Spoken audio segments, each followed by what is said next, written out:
कि आप लोग सब अच्छे से होंगे और मन लगाकर पढ़ाई कर रहे होंगे। और कहीं ना कहीं प्यारे बच्चे आप अपने इंग्लिश क्लास का भी इंतजार कर रहे थे। यहाँ मेरे प्यारे बच्चों आपका इंतजार खत्म होता है। हम दीपक शर्मा एक बार तहे दिल से सारे प्यारे बच्चों का बहुत बहुत स्वागत करते हैं आपके अपने प्यारे से प्लेटफॉर्म पे, टारगेट बोर्ड पे। तो प्यारे बच्चे, जैसा कि आप सभी जानते हैं कि आज का जो क्लास होने वाला है बच्चे, आज के इस क्लास में हम लोग पोएट्री सेक्शन का चैप्टर नंबर 6 जिसका नाम है द सोल्जर।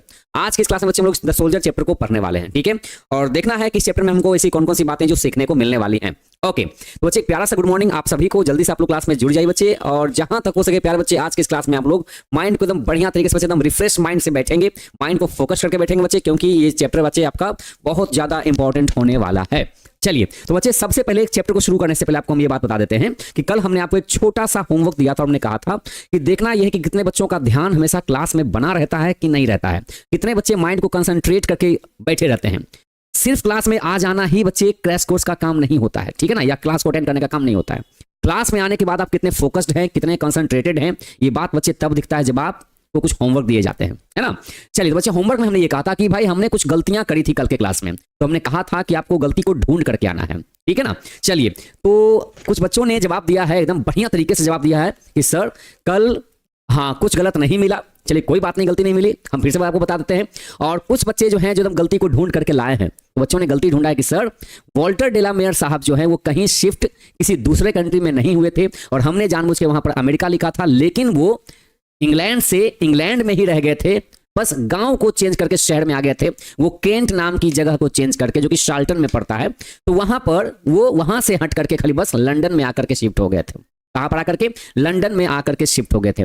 और हमने आपको क्लू के तौर पे, हमने आपको थोड़ा सा क्लू के तौर पे हमने आपको पैनल पीडीएफ जो आपके पास गया था वहां पर हमने उसको करेक्शन भी करके भेज दिया था, ताकि बच्चे उसको देखें, कम से कम यहां भी तो ध्यान लगाएं कम से कम।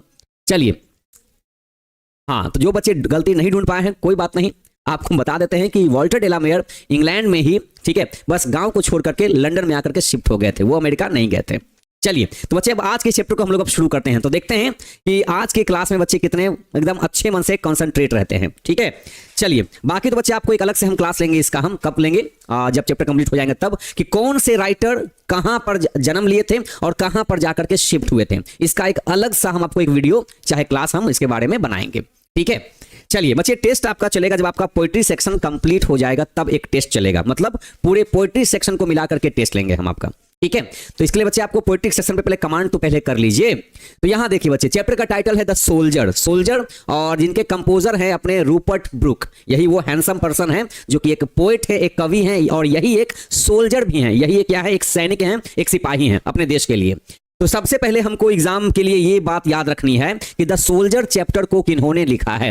तो जो बच्चे तो पहले से क्लास कर चुके हैं उनको पता होगा कि ट्रिक क्या है, लेकिन जो बच्चे नए नए जुड़े हुए हैं उनके लिए भी ये ट्रिक बड़ा ही शानदार है। ओके, तो हमें ये याद रखना है कि द सोल्जर चैप्टर, जैसे सोल्जर जो दिखता है वो कैसा दिखता है ना, अपने आप में एक वर्दी होती है उसमें, है ना, गन होते हैं उसके पास में, बहुत सारे वो आइटम उसके पास होते हैं उनके पास में। ओके, तो सोल्जर जो होता है ना वो एक कैसा दिखता है, एकदम रॉबोट की तरह दिखता है, मतलब जो ऑर्डर्स दिए जाएंगे वही वो काम करेंगे, है ना, बिना ऑर्डर के, जैसे कोई रोबोट काम नहीं करता है, जैसे कोई मशीन काम नहीं करती, वैसे ही सोल्जर्स भी जब तक ऑर्डर नहीं आएंगे तब तक उनको आगे, है ना, वो किसी को शूट नहीं कर सकते हैं, है कि नहीं है, इमरजेंसी की बात छोड़ करके।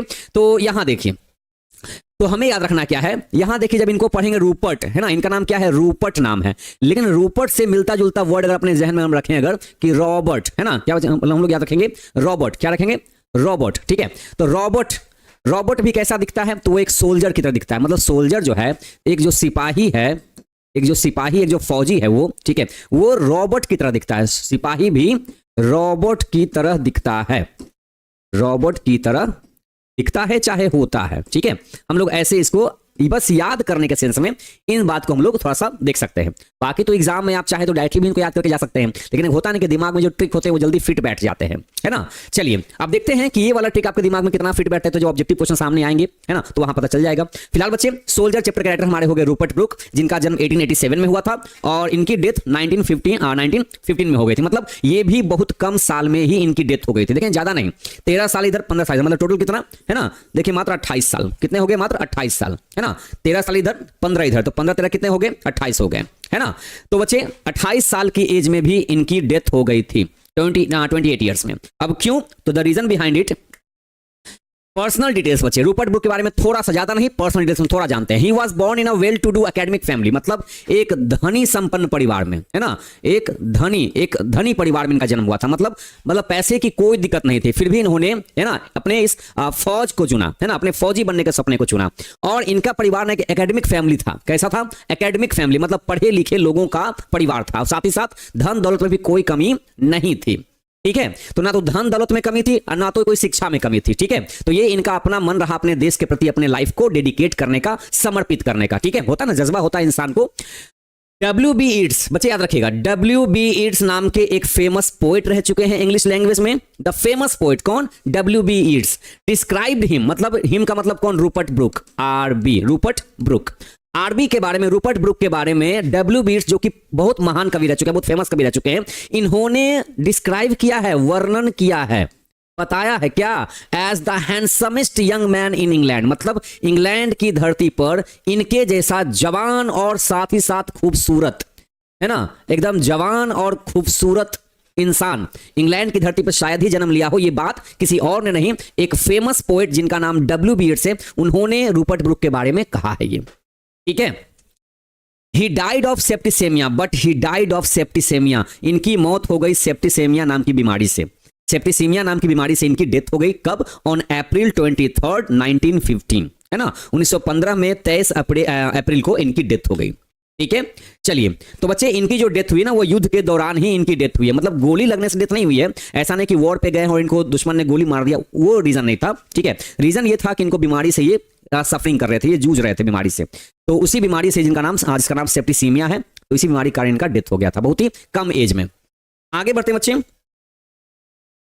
Brooke is remembered, Rupert Brooke याद किए जाते हैं, रिमेंबर्ड याद किए जाते हैं, किस रूप में? तो as a war poet. Okay, war poet बोलने का मतलब युद्ध के समय जो कविताएं इन्होंने लिखा है, इसके चलते इनको वॉर पोएट कहा जाता है। और साथ ही साथ वॉर पोएट इनको इसलिए भी कहा गया है क्योंकि एक सोल्जर है और इनका लगभग जो टाइम है वो वॉर में ही बीता है, मतलब युद्ध लड़ते हुए बीता है। तो उसमें जो कुछ बचा खुचा टाइम निकलता था इनको रेस्टिंग टाइम में, तो ये उसमें कविता लिखा करते थे। तो बच्चे इन्होंने टोटल 5 सोनेट्स लिखा है।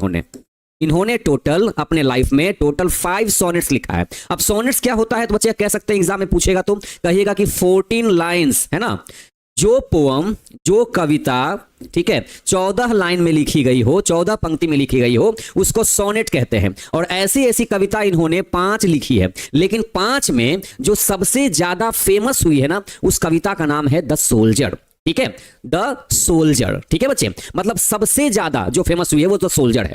बाकी का 4 नाम इसमें अभी फिलहाल लिखा गया नहीं आपके बुक में, तो डोंट वरी कि आपके एग्जाम में ये पूछा जाएगा कि बाकी 4 और कौन कौन सी कविताएं थी, ये नहीं पूछा जाएगा। लेकिन ये जरूर पूछा जाएगा कि जो आपका चैप्टर है द सोल्जर, वो पोएम का कौन सा फॉर्म है, कौन सा रूप है। तो आप कहिएगा कि द सोल्जर चैप्टर क्या है भाई? द सोल्जर चैप्टर हमारा एक सोनेट है। क्या कहिएगा? एक सोनेट है। ठीक है, जिसको 14 लाइन में लिखा जाता है उसको सोनेट कहते हैं। और 14 लाइन को बच्चे, 14 लाइन को ना डिवाइड किया जाता है 2 पार्ट में। ठीक है, एक 8 में और एक 6 में। तो इधर का जो 8 लाइन जो शुरुआत का होता है ना, शुरुआत का 8 लाइन, जो शुरुआत का 8 लाइन होता है उसको बोलते हैं अंग्रेजी में ऑक्टेव कहते हैं। बच्चे याद रखिएगा, उसको ऑक्टेव कहते हैं। और ये अंतिम का जो 6 लाइन होता है इसको बोलते हैं सेस्टेट। इसको बच्चे नोट कर लीजिएगा। ठीक है, इसको कहते हैं सेस्टेट कहते हैं, इसको कहते हैं ऑक्टेव। चलिए, तो इतना बात हमें पता चल गया कि द सोल्जर चैप्टर क्या है? सोनेट है। क्या है? एक सोनेट है। और ऐसे ऐसे सोनेट इन्होंने 5 लिखा है, लेकिन 5 में सबसे ज्यादा फेमस कौन है? अपना द सोल्जर है। चलिए भाई आगे बढ़ते हैं।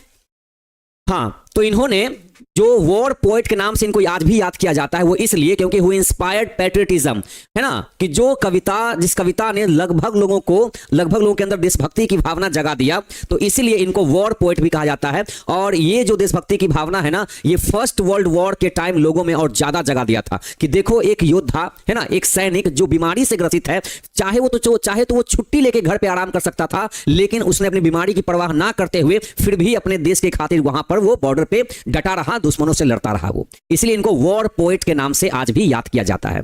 ठीक है, चलिए भाई आगे बढ़ते हैं। अब यहां से बच्चे, यहां से आपकी पोएम की शुरुआत होती है। ठीक है, यहां से आपकी पोएम की शुरुआत होती है। चलिए भाई पढ़ते हैं। पूरे पोम में इन्होंने अपने इंग्लैंड, इनका जो कंट्री है इंग्लैंड, इसके बारे में इतना ज्यादा एक्सप्लेन किया, मतलब इतने खूबसूरती से बोला है ना कि एक शायद एक फौजी ही इस बात को बोल सकता है। ओके, हालांकि ये बात हर जितने भी सिटीजन होते हैं अपने देश में, जितने भी नागरिक हैं, ये बात उन सब के लिए है वो, ठीक है, लेकिन लिखा है एक फौजी ने, तो भाई उसकी जुबानी में आप लोग समझिएगा चैप्टर को। कहते हैं क्या, देखिए, if I should die, if I मतलब कौन, रूपर्ट ब्रुक अपने बारे में कह रहे हैं। अब चूंकि ये ना, ये इंग्लैंड की तरफ से लड़ाई लड़ रहे हैं, अपने देश की तरफ से लड़ाई लड़ रहे हैं ये, और विदेशी धरती पर ये घुस चुके हैं, ठीक है, विदेशी धरती में ये घुस चुके हैं, और वहां जाकर के जब इनको टाइम मिला है लिखने का, तो ये कह रहे हैं, लिखते हुए कह रहे हैं कि इफ आई शुड डाई, अगर मैं मर जाऊं, इफ आई शुड डाई, अगर मैं मर जाऊं, think only this of me, तो मेरे बारे में बस इतना ख्याल रख लेना, मैं एक फौजी हूं, और अगर मैं युद्ध लड़ते लड़ते अगर मेरी मौत हो जाती है, तो मेरे बारे में बस इतना ख्याल रखना, थिंक मतलब ख्याल रखना, सोचना मेरे बारे में बस इतना सा ख्याल रखना, ओनली दिस, बस इतना सा ख्याल रखना, बस इतना सा ख्याल रखना कि दैट, कि there some corner of a foreign field that is for ever England, कि अगर मैं विदेशी धरती पर लड़ते लड़ते अगर मैं मर जाता हूं, तो मेरे बारे में बस इतना सा ख्याल रखना अपने मन में कि जहां मुझे दफनाया जाए ना, वो मिट्टी भी क्या हो जाएगी, वो मिट्टी भी इंग्लैंड की हो जाएगी, वो भी सदा सदा के लिए, फॉर एवर। क्योंकि ऐसा इसलिए कहना चाहते हैं ना वो, क्योंकि अभी इंग्लैंड की धरती पर इनकी मौत नहीं होगी, है ना, ये जान चुके हैं कि मेरी मौत है ना, जो कुछ दिन में यहीं पर विदेशी धरती में भी हो जाएगी, तो यही वो कहना चाहते हैं, बस अगर मैं यहां पर मेरी मौत हो जाए, तो मेरे बारे में बस इतना ख्याल रखना, ठीक है, मतलब अब बच्चे यहां देखिए, कहते हैं मेरे बारे में बस इतना ख्याल रखना कि बस मैं अगर मर जाऊं, तो वो जहां मुझे दफनाया जाएगा ना, जहां मुझे दफनाया जाएगा, वो मिट्टी तो विदेशी रहेगी, लेकिन उसमें मेरे बॉडी का जो मिट्टी मिल जाएगा ना, तो वो मिट्टी भी क्या हो जाएगी, वो इंग्लैंड की हो जाएगी, हमेशा हमेशा के लिए।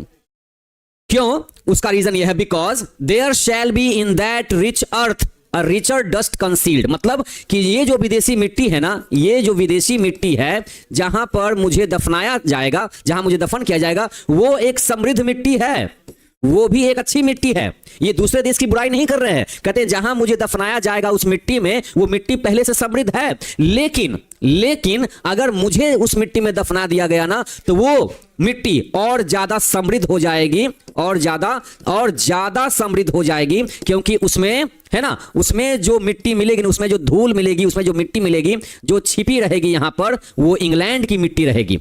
तो जो मिट्टी में मुझे दफनाया जाएगा, वो मिट्टी पहले समृद्ध है, अच्छी मिट्टी है वो, लेकिन मेरे बदन का जो धूल उसमें जो मिल जाएगा, तो मिट्टी और ज्यादा समृद्ध हो जाएगी, मतलब वो इंग्लैंड की मिट्टी हो जाएगी। तो यहां भी इन्होंने दूसरे देश को खराब नहीं कहा, लेकिन अपने देश को और ज्यादा अच्छा बताया इन्होंने। ओके, तो कहते हैं कि अगर मैं मर जाऊं, तो मेरे बारे में बस इतना ख्याल रख लेना कि जहां मुझे विदेशी धरती पर, फॉरेन का मतलब विदेश, तो जहां मुझे विदेशी मिट्टी पर मुझे दफनाया जाएगा, वो मिट्टी भी इंग्लैंड की हो जाएगी। क्यों, क्योंकि उस मिट्टी में इंग्लैंड का ही तो मिट्टी मिल जाएगा, तो मिट्टी भी तो इंग्लैंड की हो जाएगी, है ना। चलिए, तो बच्चे देखिए, यहां पर रूपर्ट ब्रुक साहब का देख रहे हैं, यहां पर ना रूपर्ट ब्रुक साहब को यहां पर दफन किया गया था, उस टाइम की बात है ये, ठीक है। आगे बढ़ते हैं बच्चे, कहते हैं ये उस मिट्टी की हम बात कर रहे हैं, राइटर कहते हैं कि मैं वो मिट्टी हूं, आई एम अ डस्ट, क्या बोलते हैं, आई एम अ डस्ट, मैं एक वो धूल हूं, मैं वो मिट्टी हूं, जिस मिट्टी को, जिस मिट्टी को इंग्लैंड ने जन्म दिया, क्या किया, जन्म दिया, शेप किया, क्या किया, पाला पोसा, है ना, क्या किया भाई, पाला पोसा, आकार दिया, मेड अवेयर, क्या किया, जागृत किया, मतलब क्या किया, ज्ञान मिला, है ना, क्या मिला, ज्ञान मिला, मतलब इस मिट्टी को इंग्लैंड ने ही जन्म दिया, इंग्लैंड ने ही पाला पोसा, इंग्लैंड ने ही शिक्षा दीक्षा दिया। Gave once her flowers, हर मतलब कौन बच्चे, किसी भी कंट्री को ना प्रोनाउन के तौर पे उसमें शी का यूज किया जाता है, तो शी का यहां पर यूज किया गया पॉसेसिव, है ना, एडजेक्टिव यूज किया गया हर, यहां बोल का मतलब कि उसके फूल, किसके फूल, अपने देश के बारे में कह रहे हैं कि gave once, मुझे दिया उसने, क्या क्या दिया, देखिए, जन्म दिया मुझे, मेरे शरीर को आकार दिया, ज्ञान दिया उसने मुझे, और अपने फूल दिए मुझे, मतलब बाग बगीचे दिए मुझे, है ना, सुगंध लेने के लिए, टू लव, प्यार करने के लिए सिखाया मुझे, हर वेज टू रोम, अपने रास्ते दिए, उस पर मुझे घूमने के लिए। तो मेरा जो कुछ भी दिया गया है वो सब इंग्लैंड का है। तो भाई जन्म दिया, पाला पोसा, ज्ञान दिया, है ना, बाग बगीचे दिए, प्यार करने के लिए, उसे लगाव करने के लिए, रास्ते दिए, उस पर घूमने के लिए, और ये जो पूरा बॉडी अभी आप जो जिसको देख रहे हैं एक सोल्जर के तौर पे, ये पूरा का पूरा जो बॉडी है वो भी इंग्लैंड का दिया गया है।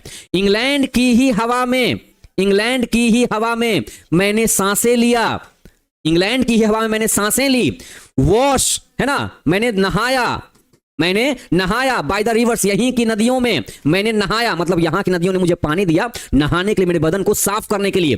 Blessed by suns of home, मेरे घर पर जो धूप आती रही वो धूप भी है ना एक वरदान के तौर पे किसने दिया, तो इंग्लैंड ने दिया। मतलब हर एक चीज जो इसको इनको दी गई है वो इंग्लैंड के द्वारा दी गई है। तो मतलब अपने वतन को ना ये ऐसा दिखाना चाहते हैं यहां पर ना कि मैं अपने मिट्टी का ना कर्जदार हूं, मतलब मैं इसका ना कीमत नहीं चुका सकता हूं, क्योंकि मेरा जो कुछ भी है वो इंग्लैंड का है, मेरा अपना कुछ नहीं है। जो कुछ भी आप सामने देख रहे हैं एक सोल्जर के तौर पे, जो कुछ मैं बड़ा हुआ, जन्म लिया, ठीक है, मैं सोल्जर बना, यही की हवा में सांसें ली, यही के बाग बगीचे मैंने फूल को देखा कि फूल को देखकर भाई कैसे कोई इंसान प्यार करना सीख जाता है, तो ये सब चीजें मुझे इंग्लैंड ने ही दिया है। तो मैं इंग्लैंड का बहुत बड़ा कर्जदार हूं, होना भी चाहिए।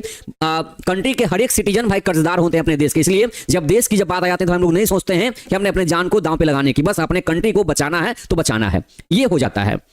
ठीक है, आगे कहते हैं, तो इतना कुछ इंग्लैंड का दिया हुआ है। आगे कहते हैं एंड थिंक, और ये भी मेरे बारे में ख्याल रखना, मेरे बारे में ये भी सोचना, ये भी ख्याल रखते हुए, ठीक है, सोचना कि this heart all I will shed away, मतलब कि इस दिल में जो कुछ भी बुराइयां थी पहले, जो कुछ भी बुराइयां पहले थी वो सब बह गए, वो सब चले गए, वो सब चले गए। मतलब होता है कि इंसान में शुरुआत में अच्छी चीजें ना होकर बल्कि कुछ बुराइयां आ जाती हैं, तो कह रहे हैं कि जो कुछ भी मेरे अंदर बुराइयां थी वो सब इंग्लैंड ने उसको ही क्या किया, ऐसा ज्ञान दिया कि वो सारी बुराइयां यहां से मेरे बदन से चली गई, मेरे मन से चली गई। और अभी जो मेरी अंतरात्मा में, मेरे शाश्वत मन में ये जो धड़कन धड़क रहा है ना, ये जो धड़कन धड़क रही है, नो लेस, इसमें कोई शक नहीं है कि ये मैं इसको वापस दे रहा हूं। Somewhere back the thoughts by England given, मतलब जो कुछ भी मेरे विचार हैं अभी जो कुछ मेरे विचार हैं, जो बुरे विचार को मैंने हटा करके जो कुछ मेरे अंतरात्मा में जो विचार मेरे अभी जो हैं वो सारे विचार मैं उनको वापस तो दे रहा हूं, क्योंकि जैसा विचार उसने मुझे दिया मैं वैसा ही अच्छे विचार मैं इंग्लैंड को दे रहा हूं। तो इंग्लैंड के द्वारा, बाय इंग्लैंड गिवन, इंग्लैंड के द्वारा मेरे अंदर में जैसा विचार रखा गया मैं वैसे ही विचार को क्या कर रहा हूं, वापस लौटा रहा हूं। अब वापस लौटाने का मतलब क्या, कि मैं जो ये कविता लिख रहा हूं, इस कविता से बहुत लोग इस कविता को पढ़ने के बाद में उनके अंदर में ना अवेयरनेस आएगा कि हमें भी अपने देश के प्रति ऐसा सोचना चाहिए। तो जो इतनी अच्छी सोच मेरे मन में डाला, किसने डाला, वो इंग्लैंड ने डाला। तो बस उसी सोच को मैं वापस इंग्लैंड को देना चाह रहा हूं, ये ऐसा कह रहे हैं ये। ठीक है, चलिए, तो बच्चे यहां से ये कहते हैं, तो भाई जो कुछ भी अपने कह रहे हैं अपने वो कंट्री के बारे में ही कह रहे हैं। ठीक है, आगे कह रहे हैं क्या, कि हर साइट्स एंड साउंड्स, हर मतलब कौन, इंग्लैंड। यहां बच्चे हर का मतलब कौन है, इंग्लैंड है, ठीक है, उस कंट्री का नाम। तो इंग्लैंड का साइट्स मतलब यहां के प्राकृतिक दृश्य, यहां के प्राकृतिक दृश्य, यहां के नजारे, साउंड्स यहां की भाषा, यहां की बोली। यहां बच्चे साउंड का मतलब बोली चाहे भाषा, तो यहीं की बोली, यहीं का दृश्य, यहीं पर है ना एकदम खुशनुमा सपने, ड्रीम्स हैप्पी एज हर डे, मतलब हर दिन एकदम खुशी के साथ बीतना, हर दिन खुशी के साथ, है ना, हर दिन खुशी के साथ बीतना, यहीं पर सपने देखना, यहीं की भाषा, यहीं की बोली, यहीं की दृश्य, है ना, यहीं पर यहीं की हंसी, मुझे यहीं की हंसी अच्छी लगती है, मुझे यहीं का दृश्य अच्छा लगता है, मुझे यहीं की भाषा अच्छी लगती है, मुझे यहीं पर सपने देखना अच्छा लगता है, मुझे यहीं पर वो हर दिन बिताना अच्छा लगता है, यहीं पर मैंने दोस्तों से सीखा, मैंने अपने दोस्तों से सीखा, जो कुछ भी मैंने सीखा यहां पर अपने दोस्तों से सीखा। एंड जेंटलनेस, और क्या, मैंने जो अपने मन में जो उदारता का भावना लाया, उदारता मतलब क्या, काइंड हार्टेड होना। अब ये बताइए, जब कोई एक फौजी है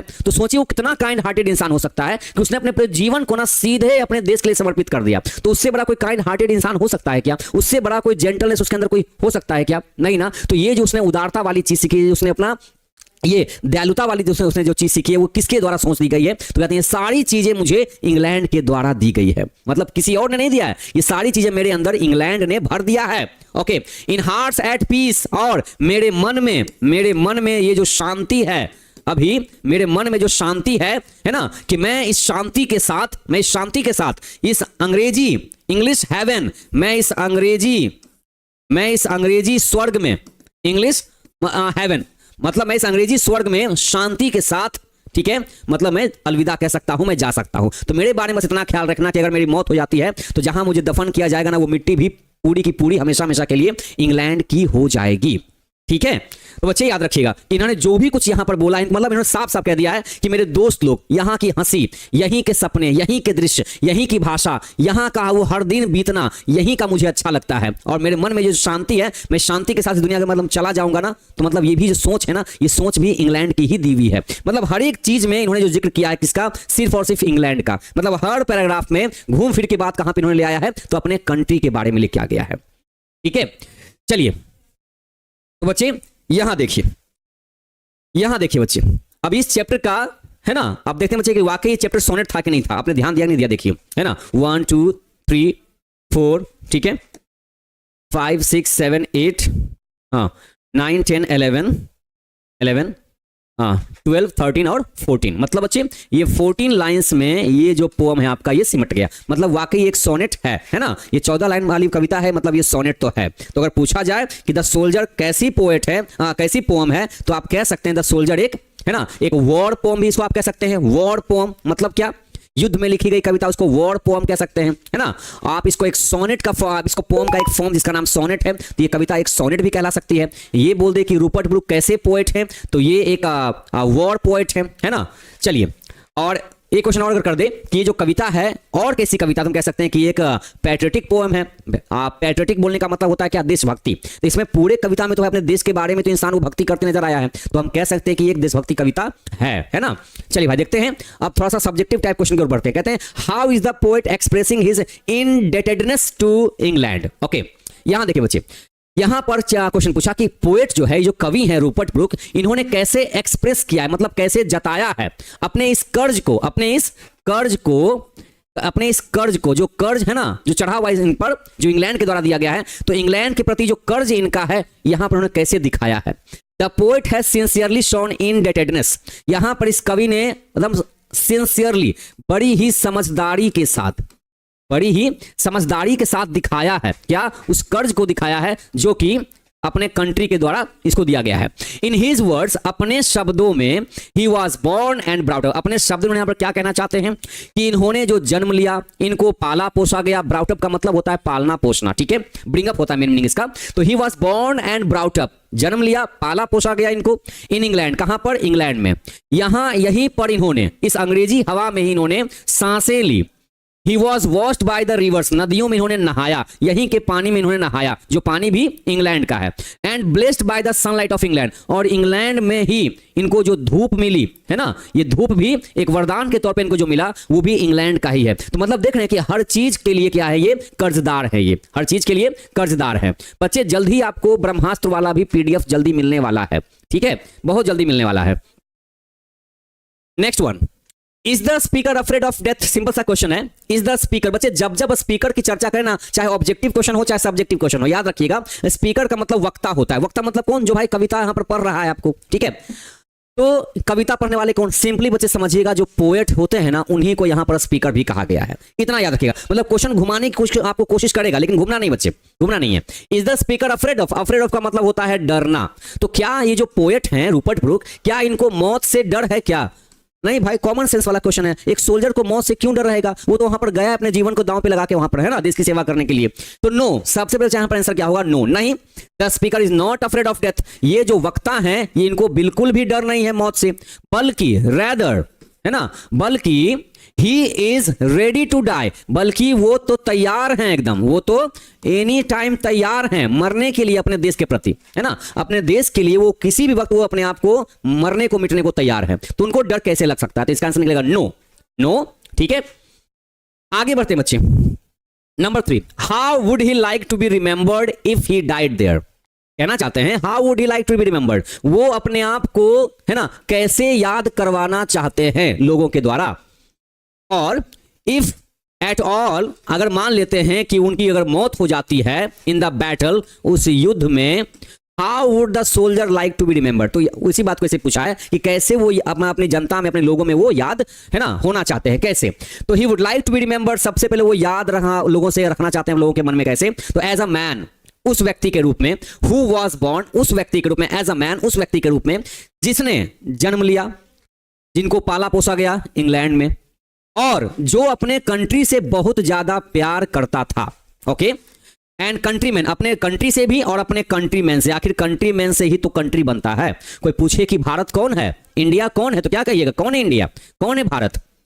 मैप दिखाइएगा, नहीं कहेगा हम भारत हैं, हमारा भाई भारत है, हमारा पड़ोसी भारत है, ठीक है, हमारा पूरा राज्य भारत है। मतलब एक एक इंसान को मिलाएंगे तो क्या बन जाएगा, वो हमारा भारत बन जाएगा वो। तो भाई जब कंट्री मैन से लगाव है ना, इसका मतलब उसको अपनी कंट्री से लगाव है। जिसको अपने कंट्री मैन से लगाव नहीं, जिसको अपने लोगों से लगाव नहीं है देश में, तो उसको अपनी कंट्री से मतलब लगाव नहीं है ना।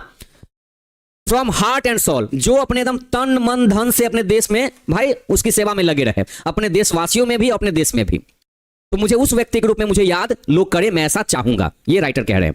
द प्लेस, वो जगह जहां he would be buried, would be buried मतलब दफनाया जाएगा, जिस जगह पर उनको दफनाया जाए, शुड बी ट्रीटेड, उसको उसके साथ कैसा बर्ताव होना चाहिए, है ना, तो as the part of England, वो जगह कैसी हो जानी चाहिए, तो वो जगह इंग्लैंड की हो जानी चाहिए उनके मौत के बाद। मतलब अगर इनको विदेशी धरती पर भी इनको दफनाया जाए तो विदेशी मिट्टी भी ना इंग्लैंड का हो जाना चाहिए, है ना। चलिए आगे बढ़ते हैं बच्चे। In that rich earth a richer dust concealed, what does the dust stand for? इस लाइन में एक वर्ड यूज किया गया डस्ट, मतलब धूल, है ना। क्या यूज किया गया, धूल, या कह सकते हैं मिट्टी, ठीक है। तो यहां स्टैंड फॉर जब भी पूछे समझिएगा इसका क्या पूछना चाहता है, मतलब। स्टैंड फॉर का मतलब क्या होता है, मतलब ही होता है। तो यहां डस्ट का मतलब क्या कहना चाहते हैं, तो इट इज बिलीव दैट, ऐसा माना जाता है कि man is made of dust, कोई भी जो इंसान है वो मिट्टी से बना हुआ है। मेड ऑफ का मतलब बना हुआ है, ठीक है, बना हुआ है, ऐसा माना ही जाता है ना कि भाई एक इंसान जो मिट्टी से बना हुआ है। And he returns to the dust after death, और मरने के बाद वो इंसान वो मिट्टी को अपने साथ लेके नहीं जाता है, वो मिट्टी यही मिट्टी में मिल जाती है ना, वो मिट्टी इसी मिट्टी में ही मिल जाती है।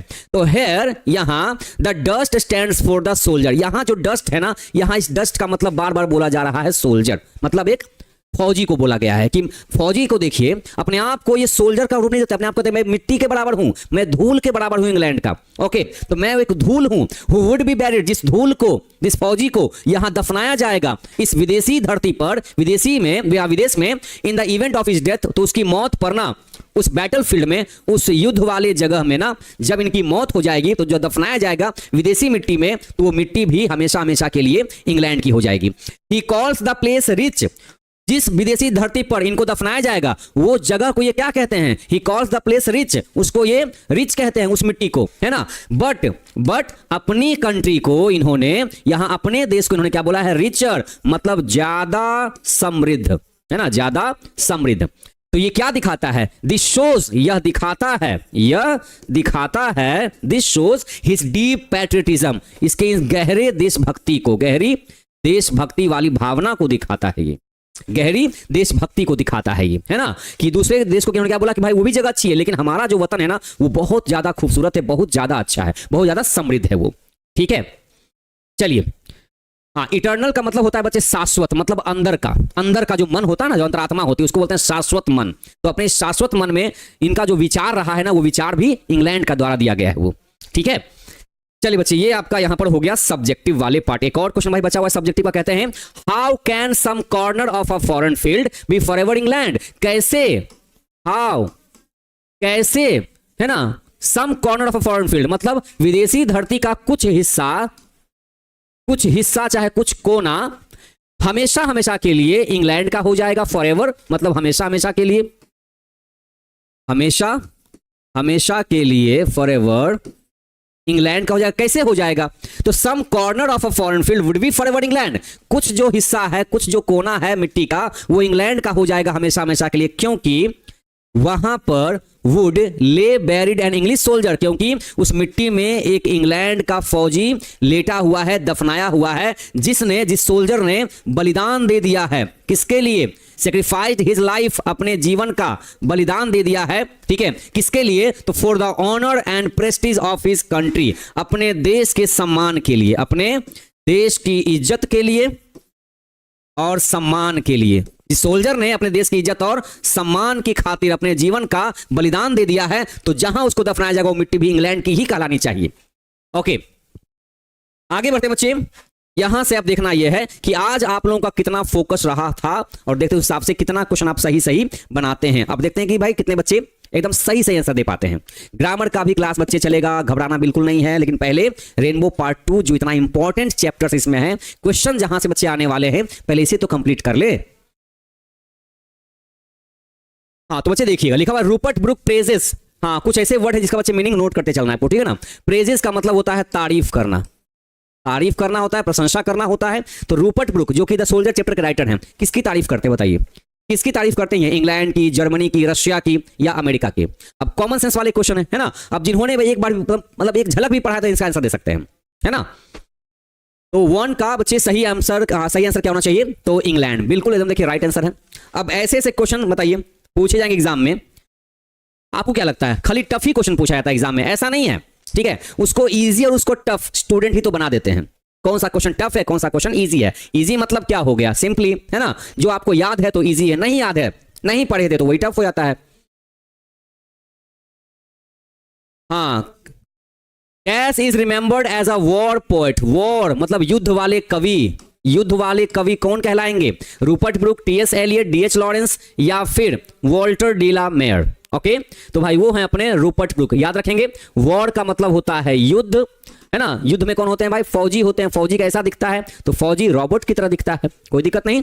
नेक्स्ट वन, नंबर 3, अ डस्ट, एक धूल, एक मिट्टी जिसको किसने, है ना, जन्म दिया, आकार दिया, पाला पोसा, उसको ज्ञान दिया, किसने? आयरलैंड ने।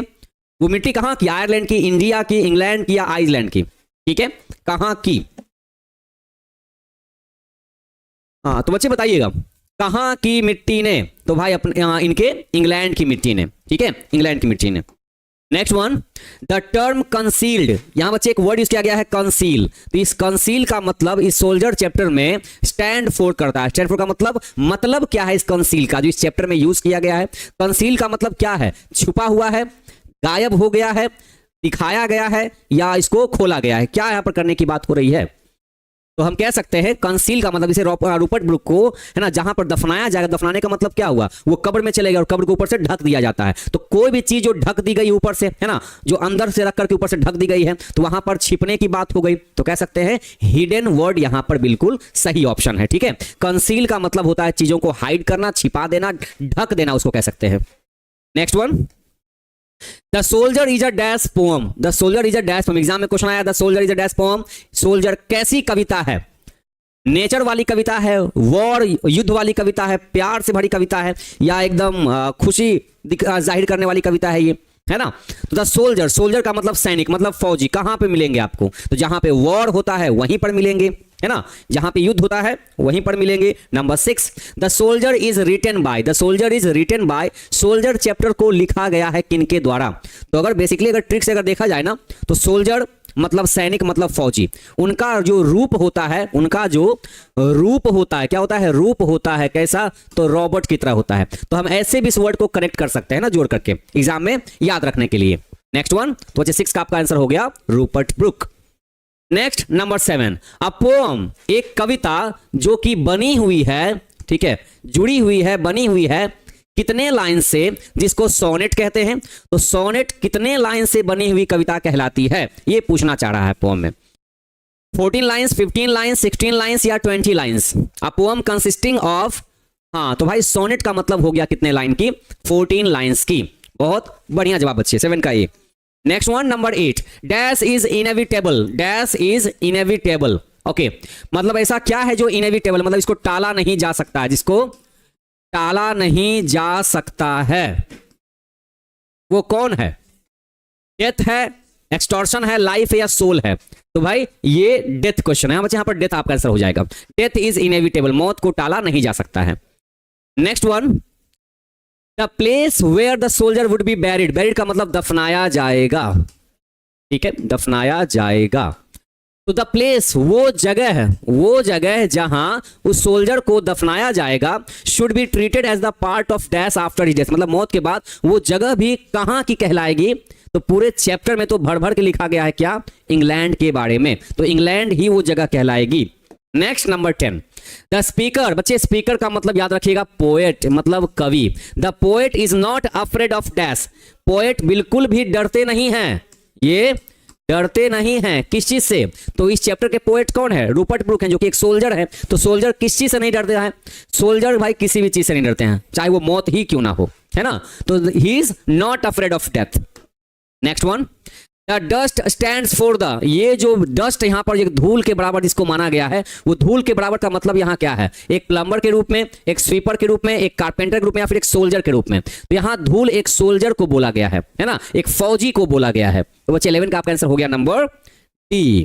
ठीक है, चलिए 12, Rupert Brooke speaks. Rupert Brooke इसमें चर्चा करते हैं, है ना, in the guise of and dash soldier. अब देखिए क्वेश्चन पूछने का बच्चे तरीका जरा देखिए बिहार बोर्ड का। Rupert Brooke speaks, Rupert Brooke यहां पर जो चर्चा कर रहे हैं, इन द गाइज ऑफ, किस रूप में? किस रूप में? इन द गाइज का मतलब हो गया इस रूप में। किस रूप में भाई? तो एक सोल्जर के रूप में, ठीक है, एक फौजी के रूप में। लेकिन वो फौजी कहां के?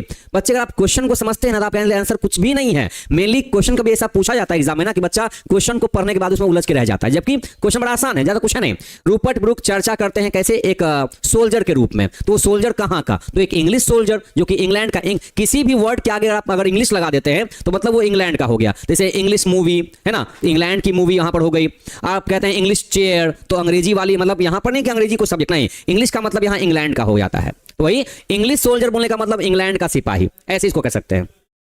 Number 13, the images and praises. यहां पर इन्होंने जो भी चित्र दिखाया है, जो भी तारीफ यहां पर इन्होंने दिखाई है, ठीक है, dash run through both the stanza. ठीक है, किसकी तारीफ दिखाई गई? जो पूरे स्टैंजा में, है ना, पूरे स्टैंजा में सिर्फ उसी वर्ड की चर्चा की गई है, भर भर के पूरे जितने भी लाइंस लिखे गए इस सोनेट में, किसके बारे में तारीफ की गई है भाई? तो इंग्लैंड की तारीफ की गई है। Next one, number 14, the speaker, मतलब रूपर्ट ब्रूक, मतलब Rupert Brooke. The speaker Rupert Brooke of the poem the soldier is a dash. आप सिंपली कैसे पूछा? सोल्जर। ऐसे भी पूछ सकता, सोल्जर चैप्टर को किसने लिखा है ना, तो भाई वो रूपर्ट ब्रूक है। ऐसे पूछा कि रूपर्ट ब्रूक जो इस कविता के जो स्पीकर है द सोल्जर में, वो क्या है? तो भाई द सोल्जर चैप्टर का नाम है, तो वो क्या है? एक सोल्जर ही है। खाली देखिए क्वेश्चन पूछने का तरीका देखिए जरा सब। The soldier is a dash poem. Soldier कैसी कविता है? सोल्जर कैसी कविता है ना। तो बच्चे सोल्जर एक वॉर पोएट है।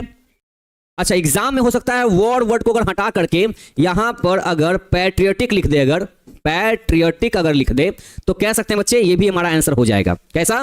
पैट्रियोटिक, मतलब देशभक्ति कविता है, देशभक्ति वाली कविता है, चाहे वो एक युद्ध वाली कविता है। एग्जाम में आपको ऑप्शन आपका वॉर लिख दे, चाहे पैट्रियोटिक लिख दे, दोनों में से दोनों आंसर आपका सही माना जाएगा। ठीक है, हाँ, यहां देखिए बच्चे क्वेश्चन है, the line in hearts at peace under an English heaven. ये यहां से यहां तक जो लाइन है इस टेकन फ्रॉम, टेकन फ्रॉम का मतलब ली गई है, कहां से ली गई है? तो भाई एग्जाम में जब भी ऐसा क्वेश्चन पूछे ना, ऐसा जब एग्जाम में क्वेश्चन पूछे कि फलाना लाइन कौन से चैप्टर से लिया गया है, तो अगर उसमें इंग्लिश की चर्चा कर दी है, तो इंग्लिश से चर्चा करने का मतलब ही हो गया अपना इंग्लैंड का चर्चा। मतलब अब इंग्लैंड की चर्चा भर भर के कौन से चैप्टर में की गई है? तो अपने द सोल्जर चैप्टर में। ठीक है, वैसे तो बच्चे आपको हम सारा चीज ट्रिक से आपको बता देंगे कौन सा लाइन को कैसे याद किया जाए। मतलब एक वर्ड को याद कीजिए, मतलब एग्जाम में कहीं भी दिख जाए सीधे आपको नंबर मिल जाएगा। ठीक है, तो फिलहाल बच्चे आज आपका चैप्टर नंबर 6 कंप्लीट होता है पोएट्री सेक्शन का। ठीक है, अभी बच्चे अभी 4 चैप्टर्स बाकी हैं आपके पोएट्री सेक्शन से। जैसे ये कंप्लीशन पे जाएंगे, जैसे कंप्लीट हो जाएगा, वैसे आपका पोएट्री सेक्शन का टेस्ट होगा। ठीक है, और हाँ, जो बच्चे आज की क्लास में लेट से आए उनको हम बताना चाहते हैं, कल हमने आपको जो होमवर्क दिया था कि भाई आपको गलती ढूंढ के लाना, आपको एरर ढूंढ के लाना था, तो गलती वहां बहुत सारे बच्चों ने ढूंढ के लाया। उन्होंने कहा कि सर कल आपने क्लास में जो बताया था वॉल्टर डिलामेयर साहब के बारे में कि वो जानबूझ के आपने जो अमेरिका लिख दिया बच्चे, वहां पर मतलब वहां पर सर आपने जो अमेरिका लिख दिया था वो अमेरिका नहीं होगा सर, वो वहां पर लंदन होगा। तो बहुत सारे बच्चों ने इस गलती को ढूंढा। तो बच्चे यहां पर ये मेरा मकसद नहीं था, मोटिव नहीं था कि आप लोगों को थोड़ा सा ये डाउन फील कराना, नहीं। हमने बस ये दिखाना चाहा कि बच्चे जो भी आप क्रैश कोर्स में क्लास अटेंड कर रहे हैं ना, ये मत समझिए इसको कि आपने साल भर पढ़ाई कर रखा है तो चलो भाई हल्का फुल्का देख लेते हैं। नहीं बच्चे, एक ही बार एग्जाम देना है लाइफ में, समझ गए। और ये बच्चे क्रैश कोर्स वापस फिर पलट के नहीं आएगा लाइफ में, तो इसको अच्छे से पढ़ाई कीजिए, इसको एंजॉय करके पढ़िए ना, अच्छे तरीके से पढ़िए इसको आप, है कि नहीं है। क्लास में माइंड को कंसंट्रेट करके पढ़िए, फिर देखिए क्वेश्चन कहीं नहीं हिलने वाला है। इसका जो रिजल्ट है बच्चे ना आपको टेस्ट के दिन आपको दिखाई देगा कि कितना आप माइंड को कंसंट्रेट करके बैठे हुए थे। ठीक है, तो बच्चे मिलते हैं आपको हम कल के क्लास में एक नए चैप्टर के साथ में, चैप्टर नंबर 7 के साथ में पोएट्री सेक्शन का। तब तक बच्चे आप हंसते रहिए, मुस्कुराते रहिए, और बच्चे एकदम उम्मीद बरकरार रखना है, समझ गए ना। एग्जाम में हमको फाइनल बोर्ड तक बढ़िया तरीके से पहुंचना है। ठीक है, तब तक के लिए जय हिंद।